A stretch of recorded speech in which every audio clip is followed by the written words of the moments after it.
Welcome to another one of our long, boring history journeys, the kind of story that is made to calm your mind, slow down your thoughts, and gently guide you toward rest.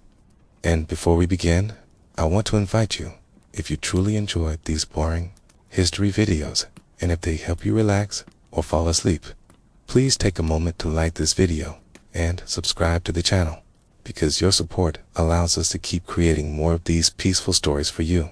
And I would love to know a little more about you, too. So tell me in the comment section from where you are listening tonight, and also share what time it is for you right now, because it is always fascinating to see how people from every corner of the world join together in these quiet moments. So, with that said, let us begin our story and allow yourself to drift slowly into a calm and restful night.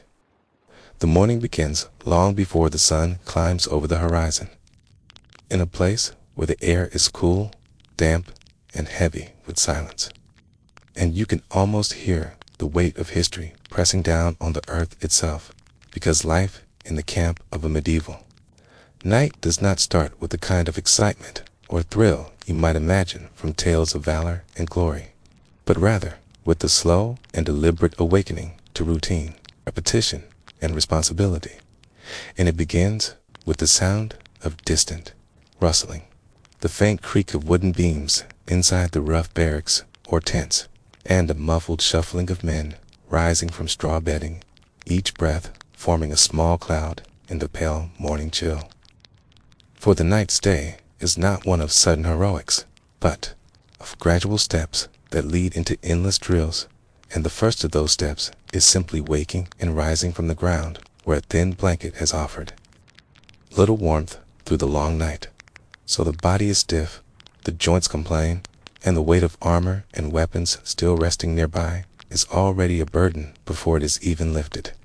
And there is no soft mattress or gentle comfort here, only straw that scratches the skin, wooden posts that creak, and the faint smell of smoke that clings to the air from last night's dying fire. And so the night rises slowly, pulling himself into the day, for into camp. Dawn is not greeted with joy, but with necessity, and before the first light fully reveals itself, the tasks of survival and discipline have already begun. And one notices how the men around him move in the same rhythm, almost without words, because this is not a life of leisure, but of habit. And habit has trained each man to rise without complaint, to fold what little cloth he has, to gather his gear, and to prepare for the long hours of labor that stretch before him. And when the night stands, the weight of yesterday lingers in his bones, for every day feels much like the one before. And every morning is the quiet opening act of a long performance of duty, repetition, and obedience. And the first thing that fills the senses is the dampness of the grass beneath his feet, the rough fabric of his underclothes against his skin, and the faint metallic scent of iron wafting from where the armor has been set aside, waiting, always waiting to be strapped on again, piece by piece, buckle by buckle, until the body becomes a vessel not of freedom but of endurance. And yet, this is still only the earliest part of the day, because before the armor, before the drills, there is the slow process of gathering oneself, stretching limbs, bending stiff knees, adjusting to the morning air, and noticing how the camp itself comes alive, not with shouts or laughter, but with the quiet repetition of hundreds of small tasks, the clink of a pot, the rustle of hay, the low murmur of voices keeping low out of respect for the hour, and beyond it all the distant calls of animals, horses shifting in their stables, birds beginning their songs as though to remind men that the world beyond these wooden fences and dirt paths continues to move whether or not nights strain, march, or fight. And in that reminder lies a quiet truth, that this life is not one of adventure, but of endless preparation.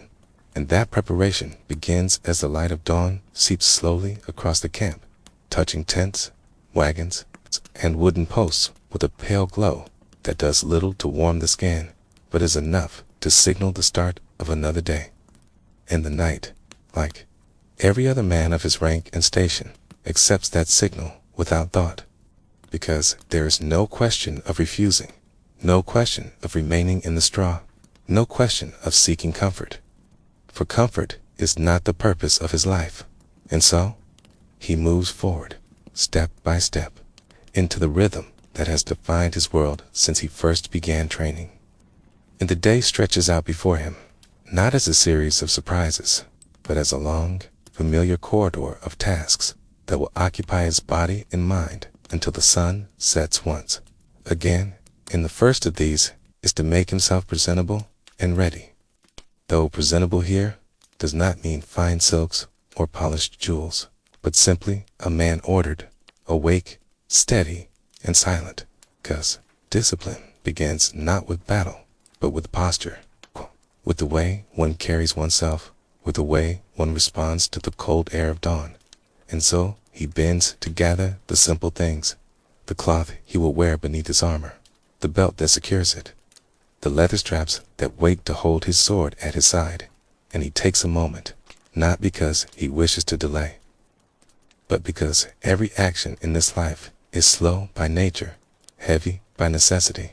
And when the night pulls the first garment over his shoulders, the fabric is coarse, it scratches, it clings, and yet it is essential, 'cause without this layer, the armor will bite into his skin, leaving bruises, blisters, and sores. And so the ritual of dressing begins. Even before the full light of day, and as he moves through it, the camp outside stirs further. The sound of voices grows. The smell of smoke rises again as fires are rekindled, and the soft clinking of metal signals that others too are preparing, fastening, adjusting, embracing themselves for the drills that will dominate their day. Drills that are not bursts of excitement, but long chains of repetition. The same motions, again and again, until muscle learns what mind alone cannot hold. And the knight knows this as he continues his own preparations, adjusting cloth, tying knots, stretching shoulders, breathing deeply into the morning air that still carries the chill of night. And in that breath he feels not inspiration, but resignation. For this is the path he has chosen, or perhaps the path chosen for him. And it is not glorious, not shining, not the stuff of legend, but rather the slow unfolding of hours that look much the same, dawn after dawn, each beginning in silence, each stretching forward into drills that will demand more than they give. And yet still the night moves forward, step after step, because there is no other choice. Because in this life, dawn is not a gift, but a command, and he answers it as he has every day before, knowing that he will answer it again tomorrow, and again the day after that, until routine itself becomes his only companion. The ritual of the armor begins slowly, long before any sword is lifted or any lance is aimed, and it begins in the quiet space between waking and drilling, in that heavy stillness where the knight knows that the weight of his day will not truly begin until the layers of his armor have been gathered, lifted, and secured upon his body. And those stories often speak of armor as shining, polished and noble. To the knight, it is first and foremost a burden, one that is both physical and mental, because the ritual is not a single act, but a long chain of motions, each one dependent upon the last, penned, each one consuming its own share of time, breath, and patience.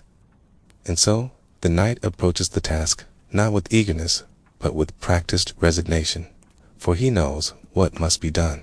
He knows the order, and he knows there is no rushing it, because armor resists haste, it demands care, and it punishes any attempt to cut corners. And so he begins with the first layer, the soft but coarse padding that lies closest to his skin, because without it the steel would tear at his flesh, and the rough linen or wool that he pulls over his head scratches against his neck, clings to his chest, and hangs heavy, even though it is still dry from the night before. And he takes his time to smooth it, to straighten it, to ensure that the fabric lies correctly. For if a fold remains, or if a seam presses at the wrong angle. That small discomfort will grow into unbearable pain as the hours of training stretch on, and so he learns to be deliberate, adjusting each edge, tugging each sleeve, breathing slowly as the first piece is set into place, and when it is secure, he moves to the next, the thick quilted garment known as the gambeson, piece padded and stitched, designed to cushion blows and shield the body from the unforgiving metal that will rest upon it. And lifting it requires effort, for even without steel, the gambeson itself is heavy, its layers of cloth packed and sewn to form a barrier, and when the knight slides his arms into its sleeves, he feels its weight press against his shoulders. He feels the warmth it traps, and he knows that by mid-morning he will be sweating beneath it, the air stifled, his body yearning for relief that will not come. But still, he fastens the ties, one by one, each knot pulled tight, each lace secured, until the gambeson sits close, wrapping him in its embrace, not of comfort, but of necessity. And, as he adjusts it, he feels how it restricts his movement, how his arms already meet resistance, and yet this is only the beginning, for the steel has not yet touched him. The true weight has not yet been applied, and still his breath is steady, his face expressionless, because this process is not new to him. It is not novel. It is simply the rhythm of his life, and he continues without pause, reaching for the shows, the mail leggings that guard his thighs and shins, and these too are heavy, woven from thousands of small rings, each link hammered and riveted, each one a fraction of the whole, and, when gathered together, they spill across the floor like water made of iron, and when lifted, they sag with their own weight, pressing down upon his hands, biting into his palms, and he must pull them upward, sliding them over his legs, adjusting them carefully so that the links do not pinch, so that the metal lies flat, and when finally they are secured, tied to the belt at his waist, the knight feels his body sink just a little under their weight, the ground beneath him seeming more solid, more unforgiving, and still the ritual continues. For piece by piece, the armor must be built upon him, each layer a wall, each wall a cage, and next comes the hauberk, the long shirt of chainmail that drapes across his shoulders, heavy as a burden of stone, its mass pulling at his neck, its chill pressing into his chest, and as he settles it, he feels again the familiar sensation, the dull ache that begins at once, the constant reminder that he is never free, that every motion will be slower, every breath slightly shallower, and yet he adjusts, pulling the hauberk straight, settling its sleeves, fastening its ties, until it lies correctly, until it sits in the only way that will make the hours to come bearable. And then he reaches for the coif, the hood of mail that frames his head, sliding it down over his hair, letting the iron rest upon his brow, pressing into his temples, and though it scratches and weighs heavily, he pulls it into place, tucking it beneath the hauberk, sealing himself inside another layer, and now he begins the final stages. 4. The plate pieces await, the shining but rigid forms that will encase him. And these cannot be donned alone. They require the help of a squire or fellow knight. For no man can fully bind himself in such armor without assistance, and so he stands, arms slightly raised, body steady. The squire brings forth the first pieces, the greaves for his shins, strapped tight with leather, each buckle pulled firm, each strap checked, and then the sabatons for his feet, iron shoes, that clink as they touch the ground, and then upward to the cuisses for his thighs, the palins for his knees, each plate shaped to fit, each one added to the growing shell that now surrounds his form. And as each piece is tightened, as each buckle is secured, the knight feels less like a man and more like a construct, a figure built of iron and leather. And still the ritual continues, chest and back next, the breastplate and backplate, heavy, solid, joined together at the sides with strong straps, pressing into his ribs, restricting his breathing, forcing him to stand taller, straighter, as though the armor itself demands posture. And then the spalders for his shoulders, the rear braces, and vambraces for his arms, encasing them fully, turning his limbs into levers of steel. And finally the gauntlets, each finger caged in metal, each grip slower, heavier, but stronger. And at last the helm, the final piece, lowered onto his head, resting upon the coif, enclosing his vision, muffling his hearing, turning the world into a narrow tunnel of sight and sound. And with it, the ritual is complete. The knight no longer simply a man, but a figure of iron, a statue made mobile. And though the appearance is impressive, though the sight of a fully armored knight might inspire awe or fear, within the armor there is only weight, only heat, only the constant effort of carrying one's own protection. And so he breathes slowly, adjusting, shifting his shoulders, flexing his hands, and preparing himself not for battle, but for drills, for repetition, for the long hours of training that'll follow. 'Cause the armor ritual is not an end, but a beginning, the prelude to a day defined by practice. And already the body feels the strain. Already the mind knows the fatigue that will deepen as the sun rises. And yet the knight does not complain. For this is not a life that allows complaint. It is a life built on endurance, on the ability to carry the unbearable and to repeat it, each day without end. And so the ritual concludes, as it always does, in silence, with the knight standing ready, his body bound in layers of cloth, mail and plate, his breath steady, though heavy, his vision narrowed, his hearing dulled, and, in a sense of self, merged into the armor that defines him. And from this point onward, the day will be nothing but drills, each one performed in this shell of iron, each one testing the body, the will, and the patience of the man inside. And thus the ritual, though complete, lingers on, for the armor will not be removed until the day has ended. And until that distant hour arrives, the knight must carry it, bear it, and move within it, step by step, drill by drill, as he has done countless times before, and as he will do countless times again. The morning drills with the sword begin not with the clash of steel or the dramatic cries of men charging into battle, but with the quiet, measured sound of footsteps upon the packed earth of the training yard, as rows of knights and squires gather beneath the pale light of the rising sun, each already weighed down by the armor that presses against their shoulders and chest, each already warmed not by the sun, but by the body heat trapped inside their gambesons and mail. In the yard itself is not a place of spectacle, but of monotony, its ground marked by countless footprints, its air heavy with the faint scent of sweat and iron. And into this space the knight steps, sword in hand. Though this sword is not the gleaming weapon of legend, not the centerpiece of a tale sung by minstrels, but a plain and sturdy tool for practice, blunt at the edge, heavy in the hand, and designed not to dazzle, but to tire. 'Cause the purpose of the morning drills is not to inspire, but to exhaust, not to entertain, but to instill habits through endless repetition.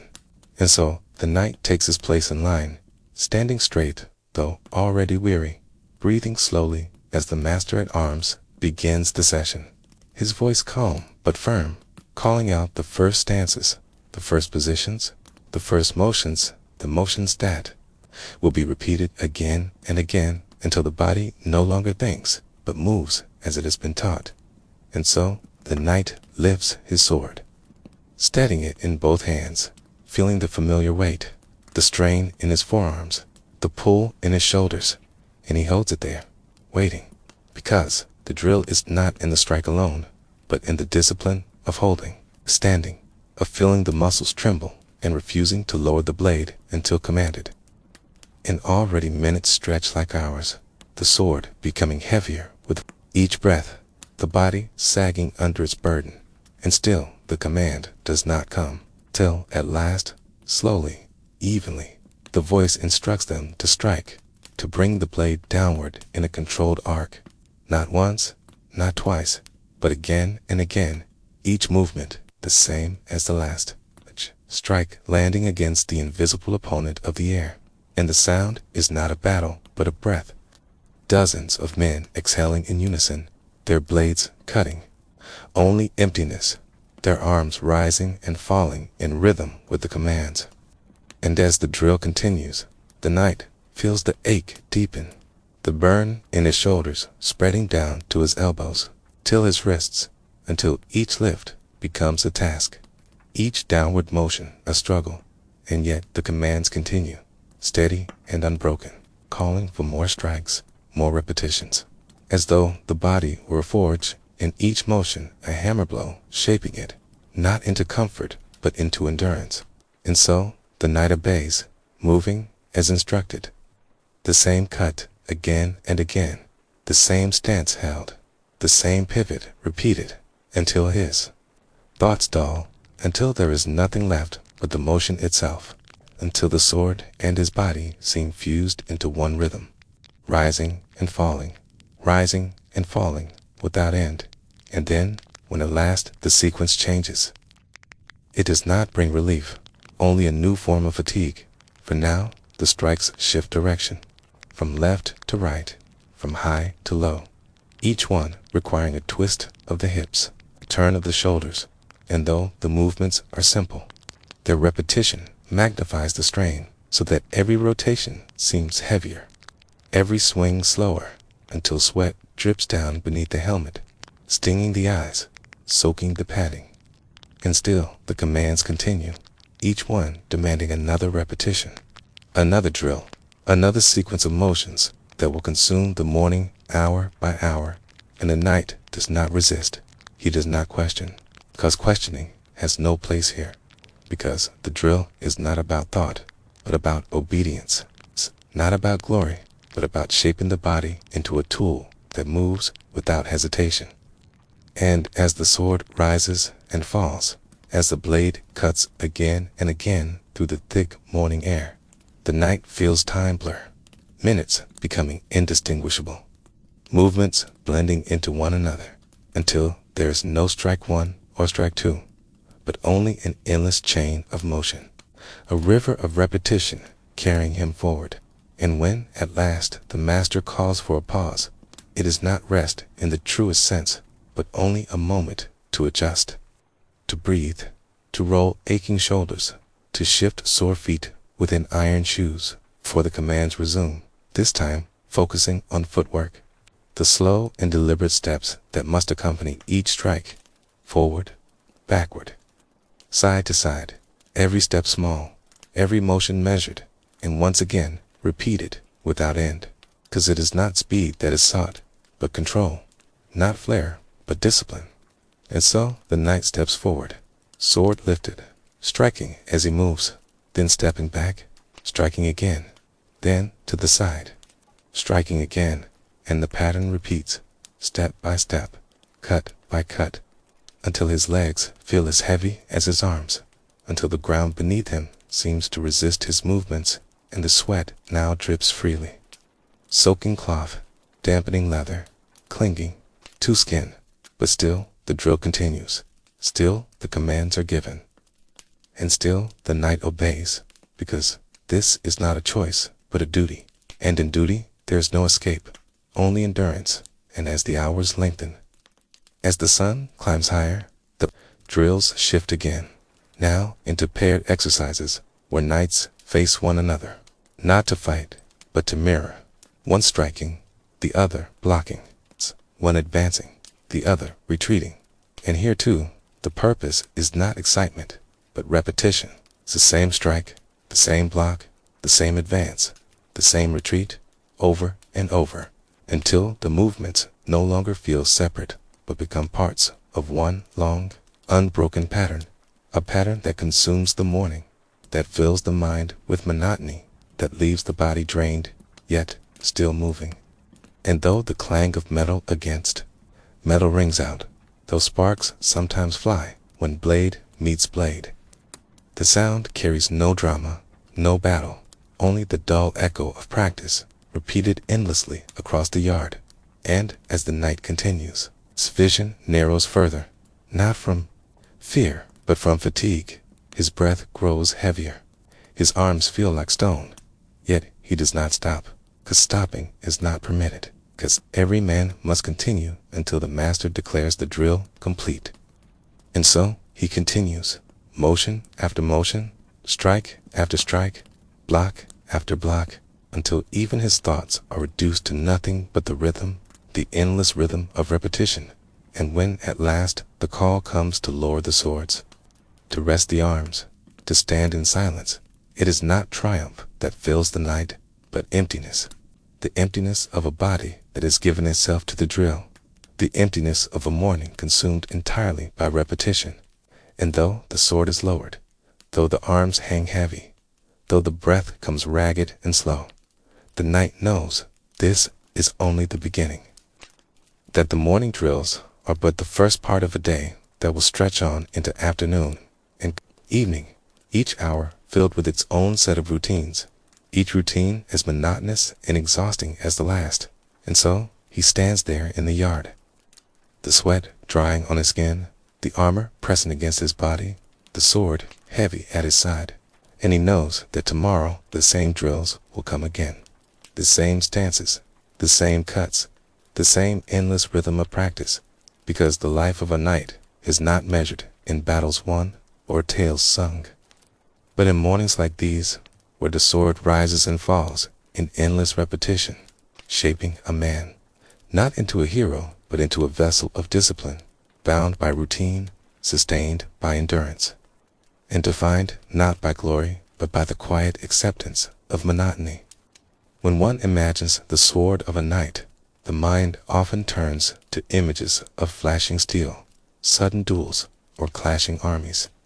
But the daily reality of a knight's training was far quieter, slower, and much heavier, for the sword drill was not an act of battle, but an act of endurance, not a moment of glory, but a long passage of repetition. And as the knight takes up his practice blade in the dim morning light, the world around him is stripped of noise, leaving only the steady rhythm of feet pressing into earth, the soft hiss of metal or wood cutting through air, and the creak of leather gloves tightening around a hilt that will feel heavier with each passing swing, because this exercise is not meant to inspire, but to wear down, not meant to thrill, but to condition. And so the night begins with the simplest of movements, a straightforward cut brought down from shoulder height, slow, controlled, deliberate, the kind of strike that might appear unimpressive to an onlooker, but which demands that every muscle in the arm, the back, and even the legs hold steady against the drag of weight. And as he repeats it once, twice, and then a dozen times, the exercise already begins to reveal its nature, for nothing changes, no surprise interrupts, no variation is offered, only the same command, again and again, until the body aches, not from novelty, but from sameness, glue. And the knight must learn to embrace the dullness of the task, for dullness is in fact the lesson, teaching him that the sword is not about sudden bursts of energy, but about the slow wearing down of strength, the long test of whether discipline can outlast fatigue. And as the minutes stretch into an hour, the knight's grip begins to sting, his palms chafing even beneath gloves, his shoulders tightening until each lift of the blade feels like a small trial. And yet the drill continues, without pause, without flourish, because this is the point, that a knight's life was less about great victories than about surviving the endless routine of preparation. And so he swings again, the blade cutting the same path through the air it cut before, landing in no real target, finding no opponent, only the empty space before him, and then returning to rest just long enough to rise again.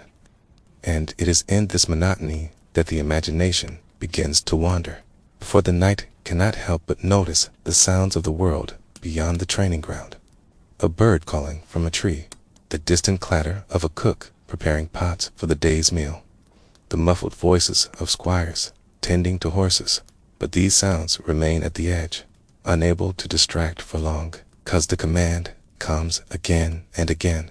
Swing, reset, swing, reset, till the outside world blurs into nothing, and the knight becomes aware only of his own body, its limits, its resistance, its quiet protest against the demand to continue. And here lies the reality that stories of knights rarely capture.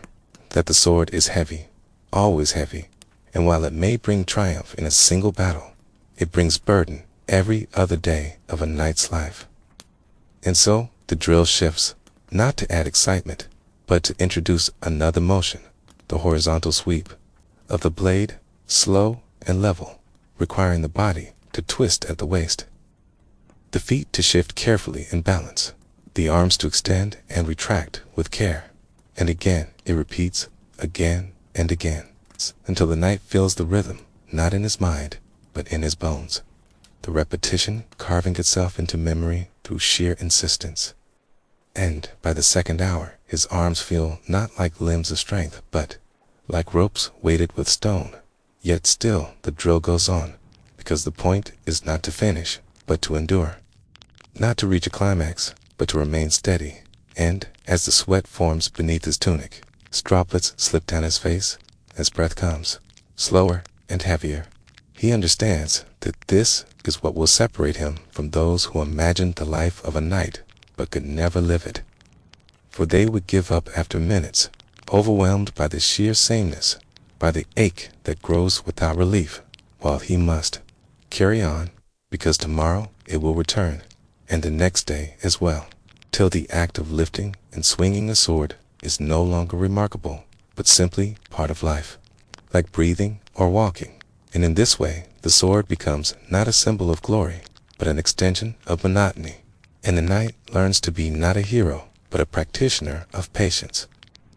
For patience is the truest armor against fatigue, and as the instructor's voice calls out once more, steady, measured, never loud, never sharp, the knight obeys, because there is nothing else to do but obey, and the drill continues, unbroken, unending, and the day stretches forward like a long road with no landmark in sight, only the endless dust beneath boots, the endless weight of the sword in hand, and the endless expectation that one swing must follow another, just as yesterday's drill followed the one before, and tomorrow's will follow today, until the line between days begins to blur, and the knight no longer asks when it will end, but only wonders how long his body can carry the weight before giving in, though he knows he cannot give in, for the drill is not meant to be beaten, it is meant to outlast, and in that outlasting lies the truth of why so few could survive this life.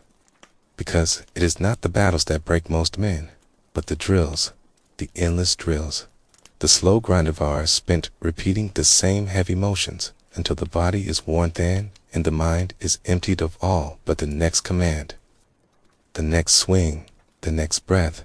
And so the sword drill, deceptively simple, becomes the hardest of trials. And as the knight lowers his blade once more, his arms trembling, his legs stiff beneath him, he knows that even if the world never sees this moment, even if no song is sung about it, this is the true test of what it means to be a knight, not to shine in a single hour of glory, but to endure the dull, heavy, endless hours of the sword drill. If the sword teaches a knight the burden of weight and the patience of repetition, then the shield teaches him the quiet endurance of balance. For to stand behind a shield is not merely to hold a piece of wood and iron before the body, but to embrace a constant companion, a partner in stillness, a wall that must be carried as though it were another limb. And as the knight steps onto the training ground, the shield strapped firmly against his left arm, he knows that the next hours will not be filled with the bright clash of weapons or the thrill of motion, but with the heavy silence of standing, holding, waiting, and adjusting, because the shield drill is a lesson in posture, in rootedness, in the ability to remain unmoved when every instinct calls for relief. And so, The exercise begins not with action, but with stillness. The knight, setting his feet shoulder width apart, one slightly forward, knees bent just enough to anchor his weight, his right hand resting on the sword at his side, though he will not draw it yet, and his left arm bearing the shield, angled forward, tilted slightly outward, so that it creates a slope for deflecting blows. And here he stands, not for minutes, but for hours, because the stance itself is the drill. The slow realization that strength is not always found in motion, but in remaining steady, in allowing the muscles of the back and shoulders to burn while refusing to shift, in learning that discomfort can be lived with, even stretched across the long passage of time. And so the knight remains in place, the shield pressing heavily into his arm, its legs beginning to tremble with a quiet strain of immobility, his breath slow and measured, not from exertion, but from the need to pace himself against the creeping fatigue of stillness. And as the hours unfold, the world around him begins to feel distant, because holding a shield is not exciting, not dramatic. It does not call for applause or recognition, but it demands endurance of a kind that is deeper than battle. And his sweat gathers at his brow and drips softly down his cheek. He begins to realize that the shield is not simply a barrier, but a constant test of patience, a weight that presses not only on the arm, but on the mind. For the mind wants release long before the body is truly finished, and so the knight must resist that impulse, must stay rooted in his stance, shield raised, posture firm, as though he were carved from stone. And this illusion of stillness hides the truth that within him every muscle is alive, straining, aching, quietly protesting, yet held in check by discipline, by training, by the slow understanding that this is what makes a knight.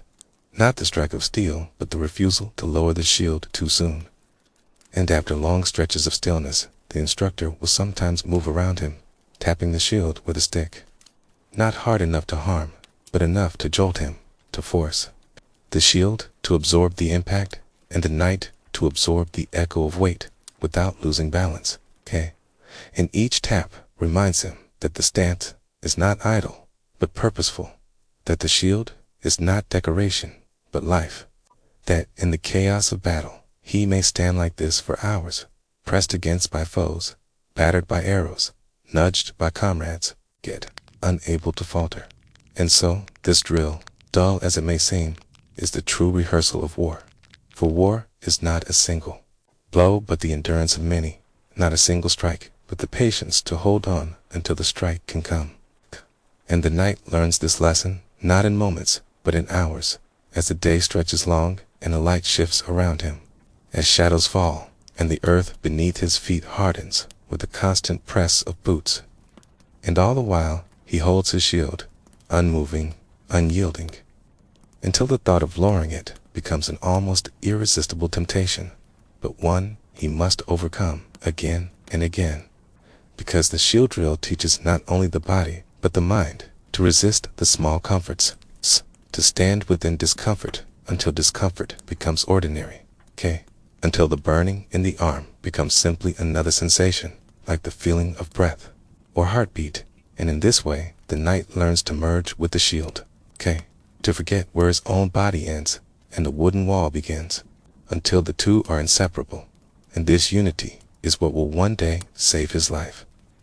Though, in this moment, it feels like nothing more than an endless strain with no conclusion, no climax, no reward, only the silent approval of the instructor, who watches without praise, without encouragement, because the drill itself must teach the lesson without words. And so the knight continues, and as the drill shifts slightly, he is made to step forward. One slow step, shield still raised, weight still balanced, then another, each movement painfully deliberate, each step rehearsed until it is second nature. And when he has taken 10 steps, he is made to step back again, retracing his path, never letting the shield drop, never allowing the posture to break, And though the motion is slow, almost glacial, it carries its own heaviness because every step demands balance. Every shift of weight threatens to topple the shield if not carefully managed, and so even walking becomes part of the test. Even the smallest action turned into a challenge of patience, and after this, the drill changes once more, the instructor striking the shield at random while the knight steps, forcing him to absorb the blows without flinching, without hesitation, without losing rhythm, till the mind feels as heavy as the arm, dulled by the sameness of the task, yet sharpened by the need to endure. And it is here that the knight discovers what so many before him have discovered, that the shield is not a passive tool, but an active burden, one that demands as much strength as the sword, if not more, because the sword is raised in bursts, tamed, but the shield is carried without pause, always there, always pressing, always demanding, and by the time the drill ends, when at last he is permitted to lower his arm, the relief is so immense that it feels like water after thirst. Yet it is a fleeting relief, for tomorrow the shield will be lifted again, and the day after, and the day after that, until the knight no longer seeks relief, but accepts the weight as ordinary, and in that acceptance finds the true meaning of endurance. The kind of endurance that stories cannot capture, the kind that few today could imagine lasting even a single hour, let alone a lifetime. And so, as the knight leaves the training ground, his arms still trembling, his legs heavy, he understands that what he has learned is not how to fight with a shield, but how to live with one, and that is a lesson without end. When one thinks of the knight, it is often not the sword or the shield that first comes to mind, but the armor, that gleaming second skin of iron or steel, shaped to the body, yet so utterly unlike the flesh beneath it, heavy, unyielding, and absolute in its presence. And to wear armor is to embrace a discipline far beyond that of swinging a weapon or holding a stance, because armor is not simply clothing, nor is it mere equipment. It is a constant burden that reshapes the very way a man moves, breathes, and exists. And the training in armor is a world of its own, slow, deliberate, and demanding. For before the knight may learn to fight in armor, he must first learn to live within it, and this begins with the long, quiet ritual of donning each piece. A ritual that is itself exhausting, for the squire or fellow trainee helps strap and buckle every plate, every link of mail, fastening the breastplate so it presses against the chest, settling the vambraces upon the arms, tightening the greaves around the calves, fastening the helmet until the world becomes narrow and muted, the air closer, the vision tunneled.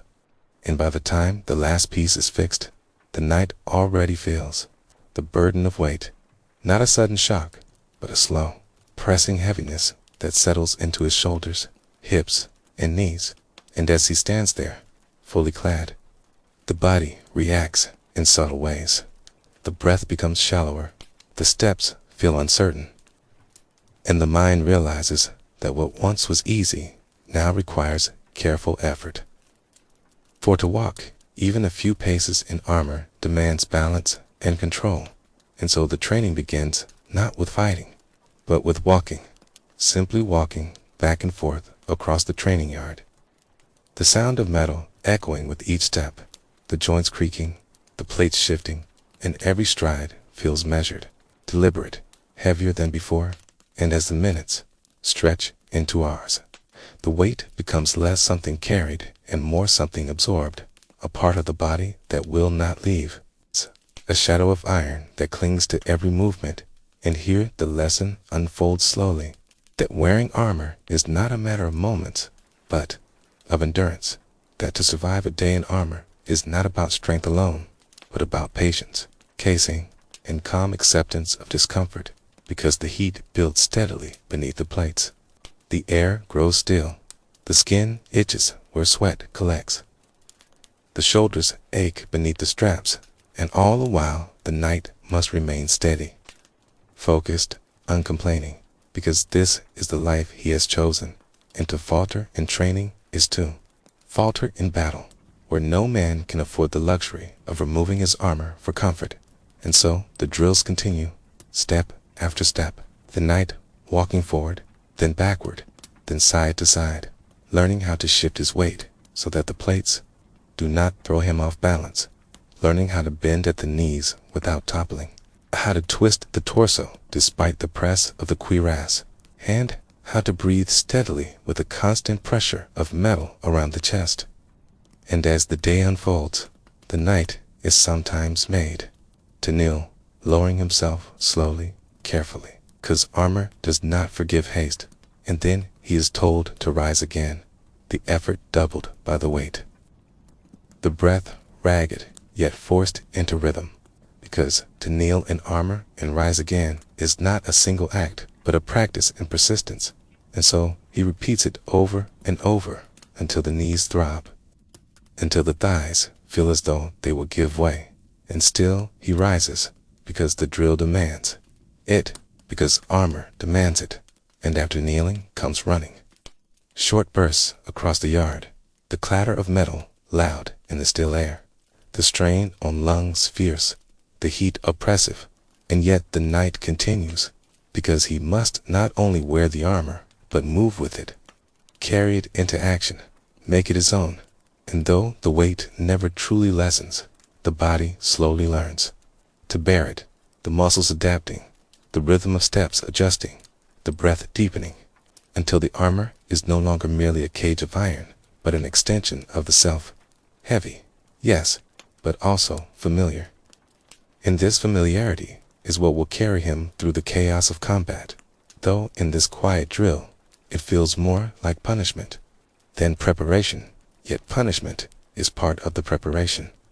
For without the constant endurance of weight, there can be no readiness for the suddenness of war, and so the hours pass, the sun climbing overhead, the body beneath the armor sweating and straining, the joints aching, yet the knight persisting. Because this is the essence of armor training, not a single dramatic lesson, but the long, drawn-out acceptance of burden, the calm persistence that makes what is unbearable slowly, quietly bearable, until wearing the armor no longer feels like death, but like life itself. And when the day finally ends, when the last strap is unbuckled and the last plate removed, the knight breathes deeply, as though he were freed from prison, yet he knows that tomorrow it will return, and the next day, and the next, until he no longer craves its removal, but finds himself incomplete without it. Okay, for this is the paradox of armor, that what begins as a weight becomes a second skin. What begins as suffocation becomes protection. What begins as exhaustion becomes identity.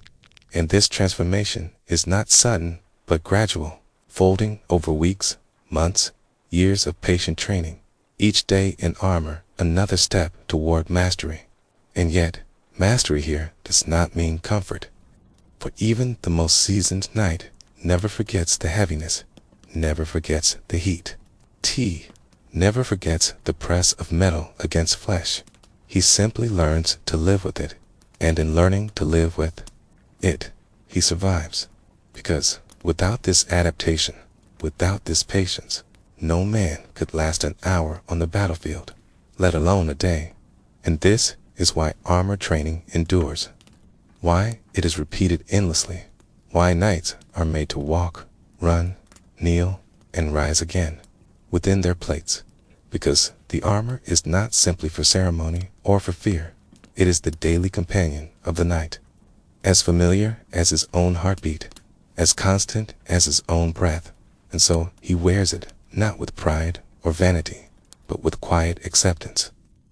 The same way one accepts the weight of time, the inevitability of fatigue, the permanence of duty, and in this way, the knight learns that armor is not only protection from blades and arrows, but also a constant reminder of discipline, for the man who can bear armor can bear almost anything, though he will never find it easy, never find it light, never find it free of burden, only possible, and in that possibility lies the quiet strength of a knight, a strength that most today would not endure for even an hour, let alone a day.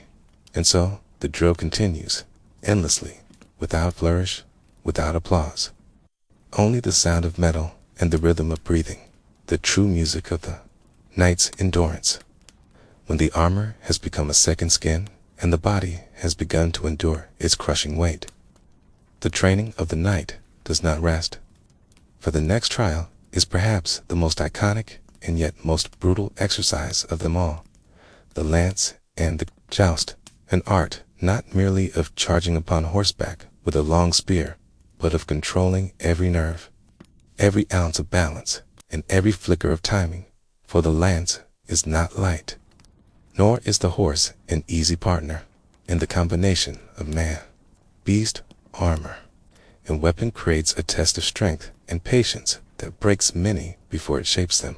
And so the drills begin, not upon the horse immediately, but upon the ground, where the trainee is handed a lance, a shaft of seasoned wood, as long as a tree and nearly as heavy, tipped with blunt metal for practice, and he is told to lift it, to hold it at rest beneath the arm, braced against the shoulder, the point leveled forward. And it is here that the true challenge reveals itself, for the lance does not rest easily. It pulls downward, unbalancing the arm and twisting the body, and the trainee must strain every muscle of the shoulder, chest, and back to keep it steady. And for hours he does nothing but stand and walk with it, practicing the posture that will one day carry him into battle, till the weight makes his arm tremble and his breath comes short. Yet the instructor does not relent, because only when the lance feels unbearable does the training truly begin. And once the ground drills are endured, the horse is introduced, a great destrier bred for strength, not speed, a beast as heavy and stubborn as the knight himself, and the squire helps the trainee mount, armor clanking, lance wobbling, and suddenly the weight doubles, because it is not only his own balance he must control, but also the horse beneath him. Its movements are never as smooth or predictable as his own legs, and so the first joust drill begins with nothing more than learning to ride with the lance in place, trotting down the yard again and again, the wooden shaft shivering with each step of the hooves, and the knight must hold it steady, the point fixed on a distant target, often a simple ring hung from a post, no larger than a fist, and he rides, again and again, lowering the lance, steadying it, trying to thread the point through the ring at speed, missing often, striking sometimes, but always repeating until the arm aches and the breath rasps, because this is not simply about strength, it is about control, the kind of control that can only be learned through hours of monotony. And then, when the ring is mastered, another target is introduced, a wooden dummy mounted upon a pivot called the quinton, with a shield to strike and a counterweight upon the other arm, and the knight is told to charge it, to lower the lance beneath the arm and aim for the shield, and when he strikes it cleanly, the quinting spins, the counterweight whipping around with speed, and if the knight is too slow to ride past, it will swing into him with a force that nearly unhorses him, and so he must not only strike true, but also ride fast and straight, leaning into the armor, trusting the horse, guiding with his knees, the lance steady in the crook of his arm. And he repeats this drill endlessly, the crash of lance upon shield ringing across the yard, the spin of the quinton whistling through the air. And each time the impact shudders up his arm, rattling through his bones, until the shoulder feels as though it might break. But still he continues, for this is the preparation, not only for the tournament joust, but for the battlefield, where a lance charge can break a line of infantry, where the knight is a moving wall of steel and wood, unstoppable when trained, useless when unpracticed. And so the hours turn into days, and the days into weeks, and still the lance drill continues, steady, patient, demanding, until the knight learns to lower the weapon smoothly, to keep it braced despite the pounding of hooves, to aim true despite the chaos of motion, and only then does the true joust training begin, when another knight, equally clad in armor, equally armed with lance and shield, rides against him.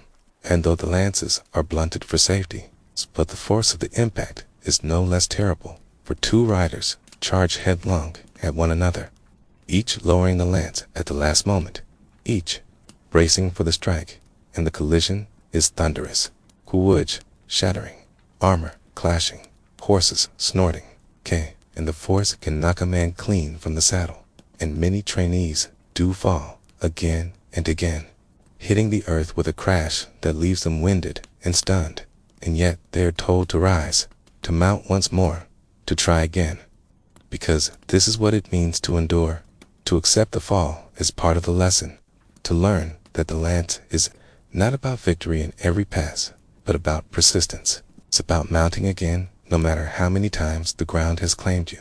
And so, the joust drill becomes a cycle of charging, colliding, falling, rising, and charging again, a brutal rhythm that shapes both body and spirit. And as the weeks stretch on, the trainee learns not only to strike, but to read his opponent, to see the subtle shift of the lance that reveals its aim, to angle his own shield in the final instant to deflect a blow, to lower his lance with precision toward the center of his opponent's chest plate or the tilt of his shoulder, and slowly, painfully, through bruises and broken bones, he becomes not only a rider with a lance, but a jouster, a knight who can meet another man in the thunder of charge and not flinch, not falter, not flee, because he has felt the worst of it already in the practice yard. And though the tournament joust may seem a sport, it is in truth a reflection of war, where lines of cavalry thunder together and the crash of impact decides the fate of kingdoms. And so, every drill, every shattered lance, every fall to the dirt, is not play, but preparation for that final truth, that the knight who cannot control the lance, who cannot master the horse, who cannot endure the fall and rise again, is a knight who will not last a day upon the field of battle. For there is no mercy there, no blunted tip, no careful reverie, only the iron weight of war and the chaos of men colliding like storms. And so the lance and the joust drill, though endless and exhausting, remain one of the most essential trials of knighthood. And those who survive it emerge not only stronger in body, but unyielding in spirit, ready to carry the weight of armor, the fury of the horse, and the unrelenting shock of impact without breaking. For this is the truth that endures. The lance is not merely a weapon, it is a trial, a test of will, and a shaping of soul, and only those who persist in its endless drill may one day call themselves knights. If the lance was the thunderous hammer that shattered lines and made men into charging walls of iron, then the sword was the intimate heart of knighthood. It's the weapon not only of battle, but of daily practice, ritual, and survival. For while the lance could splinter and the horse could fall, the sword was the companion that never left the knight's side, hung always at the hip, ready to be drawn in an instant. And so the training with the sword was relentless, a daily rite that began at dawn and often stretched past dusk, for a knight unskilled in the art of the duel was a knight whose days were numbered. And though the sword glimmered in the imagination as a weapon of elegance, in truth it was brutal, exhausting, and demanding, for it weighed far more than the fantasies would suggest. The longsword, stretching nearly 4 feet in length and requiring both hands to wield with strength and accuracy. And the knight 10 training was handed such, a blade not in the field of battle, but in the practice yard, where he was told not to slash, not to swing wildly, but simply to hold it, to raise it above his head, to keep it steady. And as the minutes turned to hours, the steel seemed to double in weight, biting into the shoulders, trembling in the arms, until sweat poured from the brow and the muscles burned. And yet this was only the beginning, because swordplay was not about single strikes. It was about endless movement, a dance of steps and angles, of cuts and thrusts. And so the lessons began with footwork, always the footwork, for a knight who could not move, could not fight, and the instructor barked commands. Forward, back, side to side, always keeping the stance wide, the knees bent, the sword ready. And at first the steps felt clumsy, the weight of the armor dragging at the legs, the blade wobbling with each shift. But slowly, with endless repetition, the body learned to move in rhythm, to glide rather than stumble, to step forward with force or retreat with grace, and only when the feet obeyed instinctively did the blade itself become the focus. And then the drills of strikes began, not in chaos, but in patterns. Downward cuts from the right, downward cuts from the left, thrusts forward, slices across. Keats repeated hundreds of times until the muscles no longer questioned, until the blade moved as an extension of the arm, swift and precise. And yet, even this was not enough. For the duel was not only about striking, but about defending. And so the shield was added, heavy and unwieldy, strapped to the left arm, forcing the knight to balance attack and defense, to block with one hand and strike with the other, to absorb the blows of the opponent without faltering. And here the exhaustion multiplied. For the shield pulled at the shoulder, the sword demanded speed, the feet demanded agility, and the armor weighed upon it all, until each training session became a battle against fatigue itself. And still the instructors pressed harder, pairing the trainees against one another, demanding that they strike, block, thrust, and counter in endless cycles, steel clashing against steel, sparks flying in the yard, bruises blossoming beneath the armor. And though the blades were blunted for practice, the blows still landed with force enough to rattle the teeth and numb the arms. And many a young trainee collapsed in exhaustion or pain, yet was lifted up and forced to continue, for this was the only way to learn. And the duel itself, the true duel, was never forgiving. And so the knight had to become not only strong, but clever, reading the movements of his opponent, anticipating the strike before it fell, finding the gap in defense, the hesitation in stance. And this demanded not just strength of body, but sharpness of mind, for swordplay was as much strategy as muscle, a chess game played at the speed of heartbeats. And so the training wove these lessons together, body and mind, repetition and reaction, until the knight could not only swing the blade but think with it, making choices in an instant, adapting, surviving, striking and defending in one seamless motion. And as the training deepened, more advanced techniques emerged, such as the half sword, where the knight gripped the blade itself near the middle, using the steel as a lever for precision thrusts into the gaps of armor, or the mordhau, the murder stroke, where the sword was reversed in the pommel or crossguard, used as a hammer to crush an opponent in close quarters. And these brutal techniques reminded the trainees that the sword was not only a weapon of elegance, but of pragmatism, a tool for survival in the chaos of war. And so they learned not only to fight with grace, but to fight with desperation, to seize every advantage, to strike wherever a weakness showed. And in time, the duels grew fiercer, no longer simple drills, but contests of will, where each trainee sought to unhorse or disarm the other, to drive him back across the yard, to prove his superiority. And though these matches were staged, the emotions within them were real, pride and rivalry burning as hot as the midday sun. And sometimes these mock duels spilled into blood, a blade slipping past the guard, a strike landing harder than intended, and the cries of pain echoing across the stones. But this too was part of the lesson, for battle would not forgive hesitation, and the knight had to be ready to strike and endure alike, to face both triumph and suffering without faltering. And so, day after day, the art of swordplay was hammered into flesh and bone, until the blade was not a foreign weight, but a natural extension of the self, until the duel was not a terrifying prospect, but a familiar dance. And the knight who survived this training emerged not only skilled with the sword, but hardened in spirit, knowing that the weapon was not glory, not romance, but survival, and that the duel was not a game, but a crucible where only the relentless endured.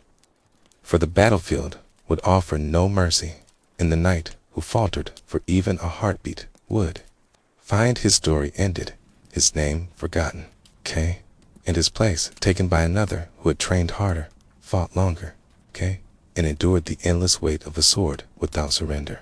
The life of a medieval knight, so often imagined in bold strokes of glory and grandeur, was in reality weighted down in the most literal way possible. For each day that required the donning of armor meant that the body itself became an instrument of endurance. Every breath, every bend of the knee, every turn of the torso shaped by steel plates and leather straps that clung close and pressed in. And to understand why you would not last a day as a knight, it is necessary to move slowly through the sequence of preparing armor and then carrying it. Not in the frantic rush of a battle scene, but in the drawn-out rhythm of a day that begins with fastening each buckle, continues with testing each hinge, and stretches into hours of laboring under the unrelenting weight.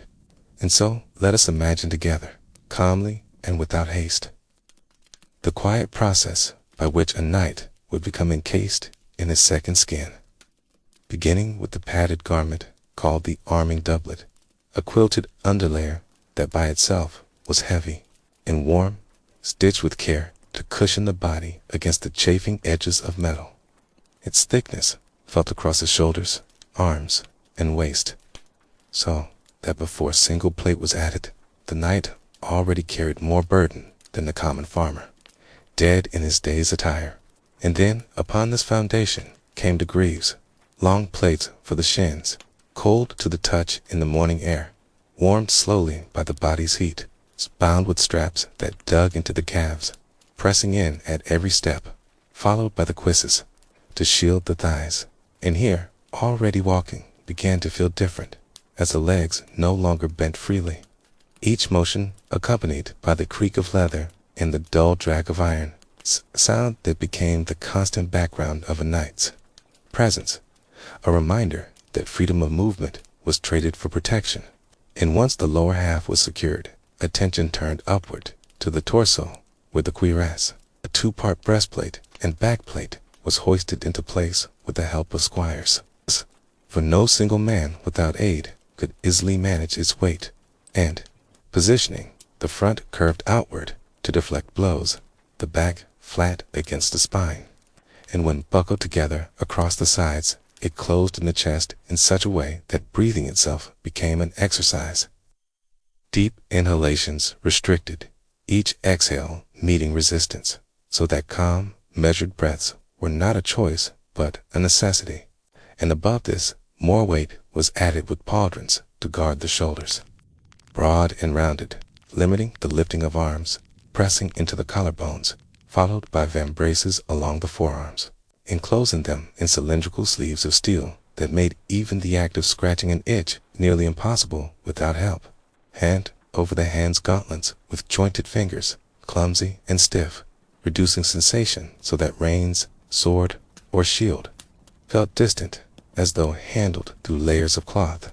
And then finally the helmet, the great enclosure that sealed the knight from the world, often with a visor pierced by narrow slits. The field of vision narrowed to a rectangle, the air staler and warmer inside, every breath echoing back into the ears. And when all these pieces were fastened together, the knight had become a figure of iron, admirable to behold, yet quietly burdened, carrying anywhere from 40 to 60 pounds of added mass that pressed not in one place, but across the entire body, distributed, yet unyielding. And now, step by step, we consider what it meant to move, not in a cinematic gallop, but in the drawn-out procession of training, patrolling, or waiting, each action slowed by the simple fact of weight. That climbing onto a horse demanded not only skill, but the leverage of squires to lift, so that kneeling to pray at chapel required a deliberate lowering of weight onto one knee, and so that even standing still beneath the summer sun turned into a quiet ordeal of sweat gathering beneath layers, trickling down to soak the padded doublet, unable to evaporate through steel. The body trapped in its own heat, and, while modern imagination often focuses on moments of combat, the truth was that most days in armor involved far longer periods of stillness, of waiting for orders, of holding formation, of standing guard. And here, the burden of armor revealed itself most clearly, not in the adrenaline of a charge, but in the monotony of holding one's place while the minutes stretched into hours. The shoulders aching, the back stiff, the legs weary from bearing the load. And one must remember that this was not endured once, but repeated, drill after drill, day after day, as knights were expected to train constantly, to practice mounting and dismounting, to march in formation, to ride at speed, and each exercise repeated in layers of weight, so that the burden was not simply the heaviness of metal, but the slow erosion of stamina. And while the knight may have built strength through years of conditioning, the average person today, unaccustomed to labor, would find themselves exhausted after mere minutes of wearing the full harness, sweating and straining even to walk across a field, much less to lift a sword and hold a shield for prolonged periods. And here we linger on the rhythm of steps, one foot placed, then the other, each weighted, the sound of greaves clinking, the echo of plate against plate, the leather straps rubbing against seams, the body gradually chafed at neck, wrists, and knees, tender skin reddening as the day stretches onward. And yet the knight must persist, for armor was not optional attire. It was necessity, protection that could mean survival. And so, to live the life of a knight was to carry always the presence of this second skin, to grow so accustomed to the burden that one no longer imagined life without it. But for you and I, imagining ourselves in such armor for even one day, the thought alone exhausts. The reality would overwhelm, for there is no relief. No moment of casting aside the weight until the day's duties are over, and even then the body remembers.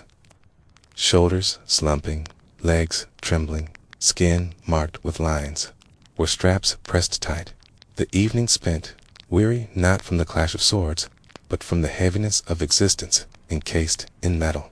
And so, the burden of armor is not only physical, but mental, shaping the way one moved, thought, and breathed, teaching patience and endurance, but also reminding that each step carried effort.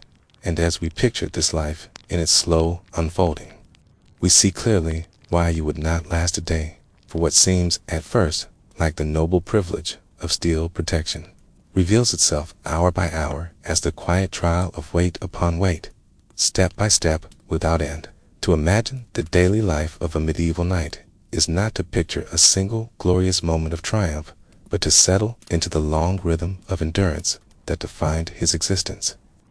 And nowhere is this truth more evident than in the act of marching. For the knight, though mounted in many battles, was often required to move long distances on foot in the weight of armor. And to picture this properly, we must let go of modern comforts, of light shoes, of breathable clothing, of even sidewalks or smooth roads, and instead place ourselves in the rough, uneven terrain of medieval Europe, where dirt paths wound through forests, where muddy fields stretched after rain, where rocky slopes tested balance, and where every mile walked became a test of patience as much as strength. And here we begin with the simple act of setting out, the knight already encased in his armor, the cuirass pressing against his chest, the greaves stiffening his legs, the helmet enclosing his head. And from the very first step, the body registers the difference, for each foot lifts not only its own weight, but the added burden of steel. And while one step may seem manageable, the journey is measured not in single steps, but in thousands, hour after hour, each one echoing in the mind with the creak of leather and the clink of plate against plate.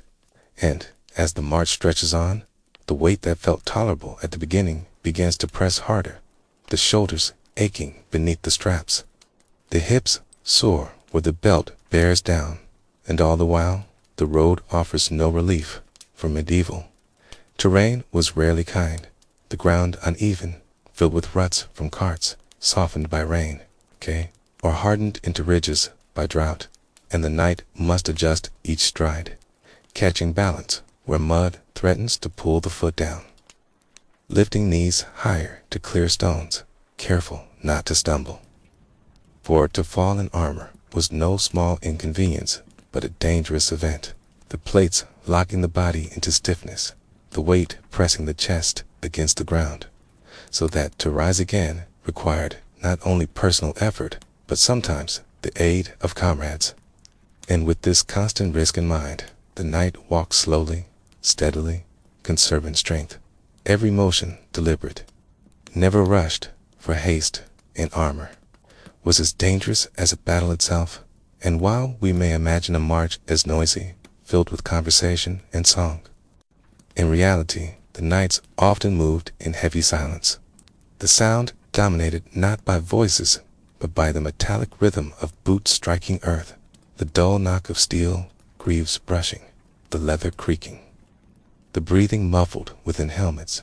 And, as the miles passed, the silence grew thicker, broken only by commands from leaders or the low groan of effort. And here lies the heart of the ordeal.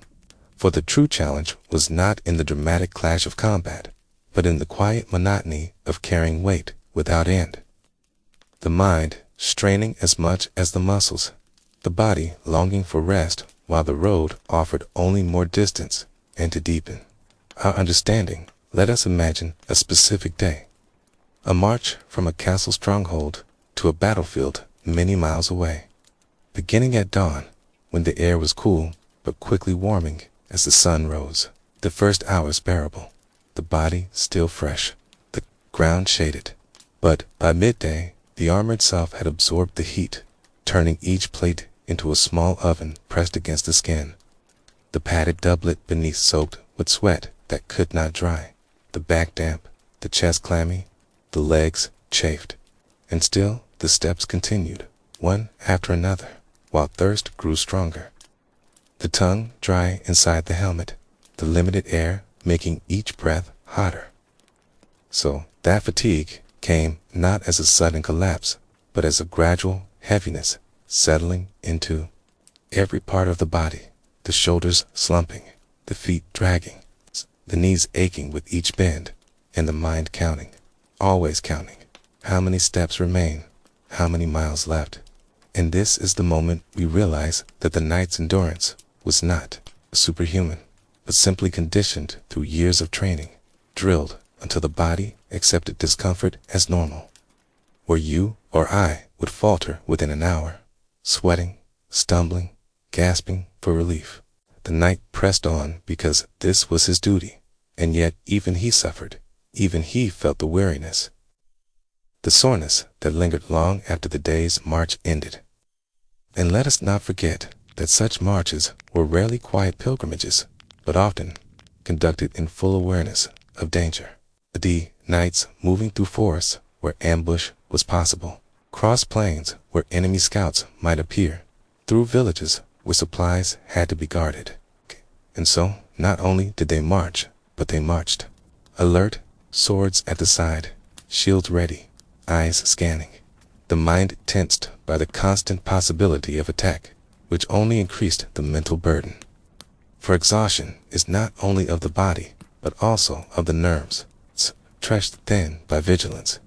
And when at last the march paused for rest, the relief was never complete, for armor was not easily removed. And many times the knight remained encased, even when sitting, resting, yet still bound, the body never truly free until the day's duties were over. And this endless march of the night reminds us why modern people would not last a single day, for where we grow accustomed to ease. 2 seats, 2 air-conditioned travel.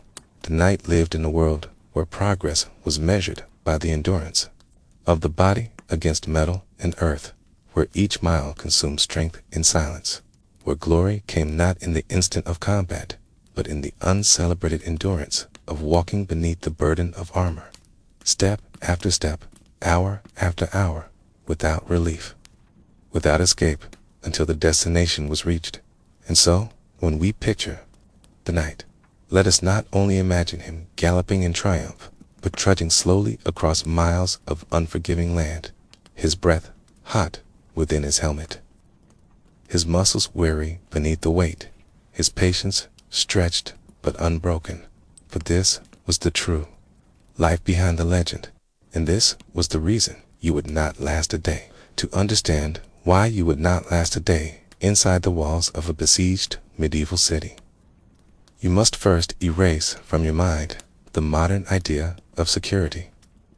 For the castle or fortified town under siege was less a sanctuary and more a trap, a prison, built of stone, where survival depended not on strength alone, but on patience, endurance, and the grim acceptance of deprivation.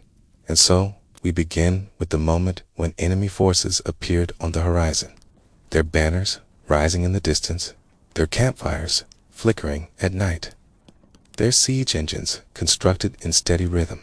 And from that day onward, life within the walls changed completely. The gates locked, the trade routes severed, the markets silenced, the supply of food and water suddenly finite, and every person inside, from the lord in his keep to the humblest peasant huddled in the corner of the town, now faced a relentless countdown, measured not by hours, but by dwindling stores of grain, by barrels of salted meat, by skins of water, by patience itself. And, at first, the knights and soldiers patrolled the walls with confidence, standing tall in their armor, shouting defiance at the enemy below, while the townsfolk gathered in courtyards, whispering prayers. But confidence always withered in the face of time, for the days grew long, the weeks longer, and each day of waiting pressed harder than a day of battle. And to survive such a siege was to endure hunger that gnawed endlessly, thirst that never eased, stench that clung to every breath, and fear that crept into every shadow. And let us picture it clearly, the granaries locked and rationed, bread portions cut smaller each week, the taste of meat fading as stores ran out, until even horses and dogs were slaughtered to provide meager meals, until weeds pulled from cracks in the walls were boiled into bitter stews, until rats, once despised, became hunted delicacies, and with every mouthful, the people knew the food was shrinking, the hunger never fully stilled, the stomachs of children hollow, the cries of infants weaker each night, and thirst proved even more merciless, for water supplies depended on wells, and sometimes those wells ran dry, or worse, were poisoned by the enemy. And so the people collected rainwater in barrels, in buckets, even in worn boots, each drop precious, each sip carefully measured. And when drought came, tongues cracked, lips bled, heads ached, the mind dizzy with dehydration. And still the enemy camp remained beyond the walls, unmoving, unyielding, a shadow pressing closer each day. And to this misery we must add the plague of stench, for when so many people crowded into stone walls with no escape, waste piled up, chamber pots overflowing, dung heaps rotting, and soon the air thickened with the odor of human waste and unwashed bodies. Flies swarmed in clouds, vermin scurried through every corner, and sickness spread easily, fevers rising, coughs echoing in narrow streets, wounds festering without. Medicine and the sick could not be buried quickly enough.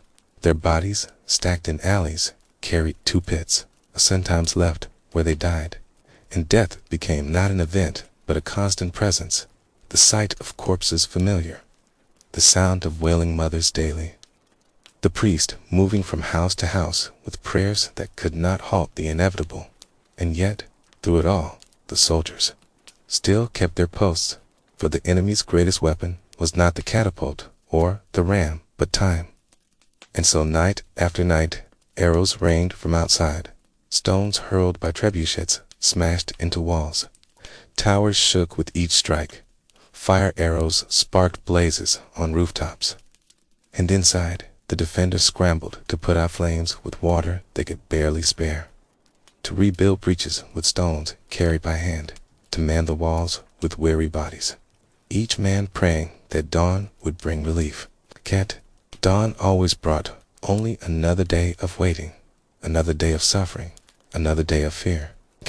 And the greatest torment of siege was not knowing how long it would last, for sometimes relief came in weeks when allies rode to break the blockade, but other times months dragged into years, with entire generations of children growing pale within walls that never opened. And in that unbroken confinement, tempers flared, order frayed, rebellion whispered in dark corners, for hunger makes enemies even of neighbors, and soon fights broke out over scraps of bread. Theft became common, the weak robbed by the strong, guards forced to beat back riots, executions carried out in the public square to keep discipline, and loyalty to the Lord waned. For the people asked why they should suffer, so that a noble might keep his castle. And whispers of surrender spread. Yet surrender was no simple choice, for the enemy might promise mercy, but often delivered massacre. And so each person weighed the risk to starve inside or to risk slaughter outside. And this is the cruel heart of siege. Not only the battle of walls and weapons, but the battle of the mind, the slow unraveling of patience, the erosion of hope, the endless waiting for relief that may never come. And if you imagine yourself in such a place, consider how quickly you would falter, how soon hunger would gnaw at your resolve, how thirst would break your will, how the smell of death would crush your spirit, how the cries of children would haunt your ears. And imagine lying in a dark chamber with your stomach aching, your lips dry, your body trembling from fever, while outside the enemy's campfires burned steadily in the night, a reminder that your suffering would not end tomorrow, not the day after, but only when either the walls broke or your strength did. And this is why you would not last a single day within a besieged city. For though the knights and common folk of the Middle Ages lived through such ordeals, hardened by necessity, conditioned by a life of constant struggle, we, softened by comfort, shielded by modern abundance, could not bear even the first full day without food, without clean water, without fresh air, without hope of freedom. But siege within the walls stands as one of the most grueling tests of endurance ever known. And it reminds us that glory in medieval life was not only in shining victories, but also in grim survival, in holding on one day longer against hunger, thirst, stench, sickness, and despair. And so, when you imagine the castle under siege, do not picture it only as a fortress of stone, but as a chamber of slow suffering where life narrowed to the barest struggle to survive. If you would yours the hunger, would you endure the hunger? Would you endure the thirst? Would you endure the rot? Would you endure the waiting? Or would you, like so many would, collapse before the siege ever lifted? To step into the streets of a medieval town was to step into a world that you would not survive for even a day. For though the paintings and movies may show cobbled lanes with merchants smiling and colorful banners swaying in the wind, the reality was far filthier, darker, and more suffocating than you could ever imagine. And it began with the very ground beneath your feet, for the streets were not clean paths, but open sewers lined with mud, with refuse, with rotting food, with animal dung, and with human waste, because plumbing was a luxury unknown in chamber. Pots were emptied directly into the street with little warning, sometimes shouted out by a half-hearted cry from a window above, but often splashed directly onto unsuspecting passers-by below. And imagine yourself walking through such a place, where every step sank into muck that smelled of rot, where rats darted from shadow to shadow, where pigs and dogs scavenged in heaps of garbage, and where puddles of stagnant water collected filth and disease. And know that this was not a rare occasion, but the daily condition of towns across Europe, whether small villages or bustling cities. And the smell, oh, the smell, would strike you first and hardest, a stench that no modern nose could endure, for it was the blend of waste, of decay, of sweat, of smoke, of blood from butcher shops, of tanners' pits steeped in urine, of fishmongers' stalls with yesterday's catch rotting in the sun, and there was no escape from it, for it clung to every breath, settled into every cloth, followed you even into your home, and home itself was little better.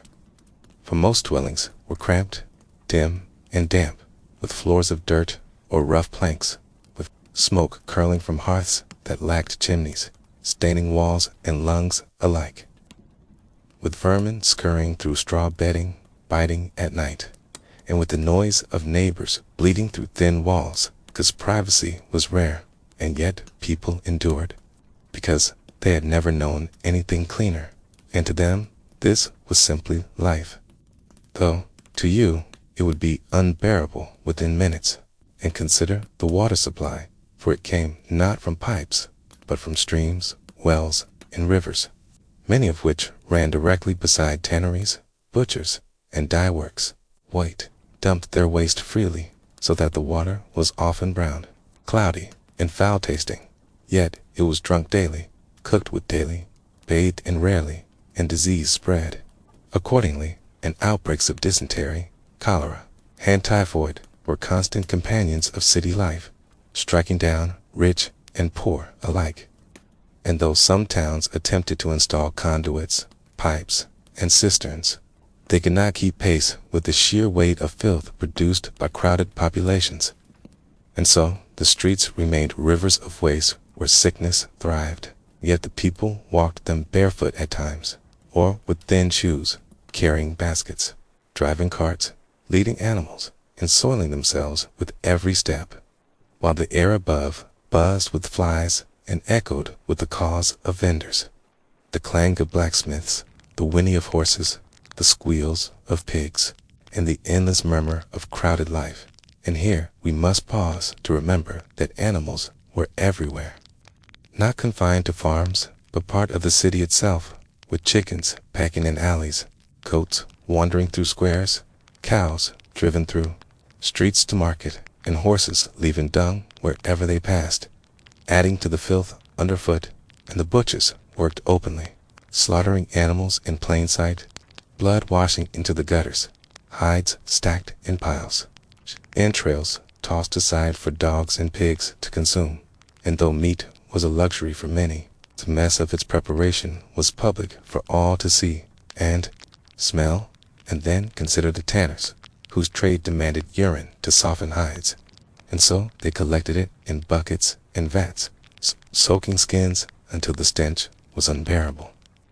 Their workshops filling the entire districts with the acrid reek of ammonia that could choke even seasoned townsfolk. And imagine yourself walking through such a quarter where the very air burned your nose and eyes. And now add the sound of bells tolling from churches, of carts creaking over cobbles, of beggars crying for alms, of hawkers shouting wares, and realize that the medieval town was never silent, never still, never clean, but always a storm of noise, smell, and movement that pressed upon every sense. And if by chance you tried to find comfort in the markets, you would find no relief, for though colorful, they too were chaotic, with raw fish piled on stalls without ice, attracting swarms of flies, with bread hardened by days of storage, with fruit overripe and fermenting, with spices rare and costly, but handled by dirty hands, and with coins exchanged constantly, their surfaces greasy, worn, and carrying disease. And as you made your way through this press of bodies, you would find yourself jostled, pushed, perhaps robbed by pickpockets who thrived in the crush. And if night fell, the dangers only deepened.